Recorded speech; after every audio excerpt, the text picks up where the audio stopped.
Hello बच्चों, question is 0.078 gram of hydrocarbon occupy 22.4 ml of volume at STP. The empirical formula of hydrocarbon is CH. Determine its molecular formula. Key concept of this question is molecular formula. Molecular formula का जो relation रहता है empirical formula के साथ, वो क्या रहता है आपका एम्पेरिकल फार्मूला, मतलब एम्पेरिकल फार्मूला मल्टीप्लाई करते हैं आप इसको, मतलब यहाँ पे n रखेंगे आप इसके एम्पेरिकल फार्मूला के, और आपको यहाँ पे मिल जाएगा मॉलिक्यूलर फार्मूला।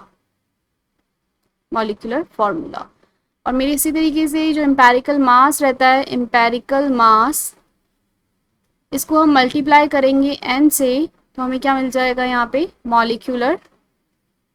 मॉलिक्यूलर मास जो है हमें यहाँ पर मिल जाता है। क्वेश्चन में मेरे पास जो हाइड्रोकार्बन गिवन है वो 0.078 ग्राम है, जो कि 22.4 ml जो है ऑक्यूपाई कर रहा है वॉल्यूम एसटीपी पे। तो यहाँ से मैं नंबर ऑफ मोल जो है हाइड्रोकार्बन की वो कैलकुलेट कर सकती हूँ। Number of mole of hydrocarbon जो है वो कितना रहेगा आपका, नंबर ऑफ मोल निकालने का जो फॉर्मूला रहता है वो क्या रहता है आपका गिवन वॉल्यूम डिवाइडेड बाय आपका वॉल्यूम एट एसटीपी 22.4 लीटर। तो मेरे पास गिवन वॉल्यूम जो है एसटीपी पे जो वॉल्यूम रहता है वो 22.4 लीटर रहता है। तो गिवन वॉल्यूम यहाँ पे मेरा 22.4 ml है। 22.4 ml को मैं डिवाइड करूँगी, अगर इसको 22.4 को भी अगर हम किस में कन्वर्ट करें ml में, तो ये आ जाएगा 22400। ये दोनों ही किस में कन्वर्ट हो गए हैं अब ml में। तो यहाँ से नंबर ऑफ मोल हम कैलकुलेट करेंगे तो मेरे पास ये वैल्यू आएगी 0.001 मोल आ गए किसके, हाइड्रोकार्बन के। क्वेश्चन में मुझे यहाँ 0.078 ग्राम जो है हाइड्रोकार्बन गिवन है। यहाँ से मैं नंबर ऑफ मोल मेरे पास हाइड्रोकार्बन के प्रेजेंट है। एक फॉर्मूला नंबर ऑफ मोल का और होता है मेरे पास, number of mole is equal to में होता है आपका गिवन मास डिवाइडेड बाय आपका मोलर मास। तो यहाँ क्वेश्चन में मेरे पास गिवन मास गिवन है हमारा, आपका नंबर ऑफ मोल हमने अभी कैलकुलेट किया, मोलर मास हम यहाँ से निकाल सकते हैं। Molar mass is equal to में आ जाएगा मेरे पास गिवन मास कितना है हाइड्रोकार्बन का 0.078 ग्राम, और डिवाइडेड बाय आपका मोलर मास नंबर ऑफ मोल हमारे कितने हैं 0.001।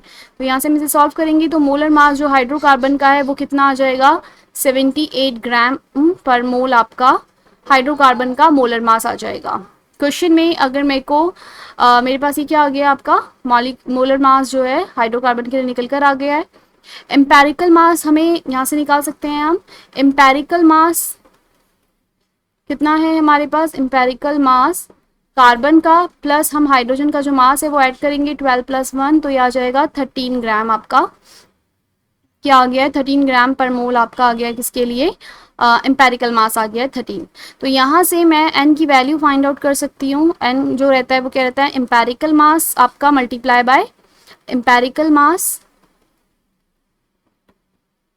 बाय n इक्वल टू आपका रहता है मोलर मास के। तो यहाँ पर मेरे पास एम्पेरिकल मास निकल कर आया है 13 multiply by n, molar mass है मेरा 78।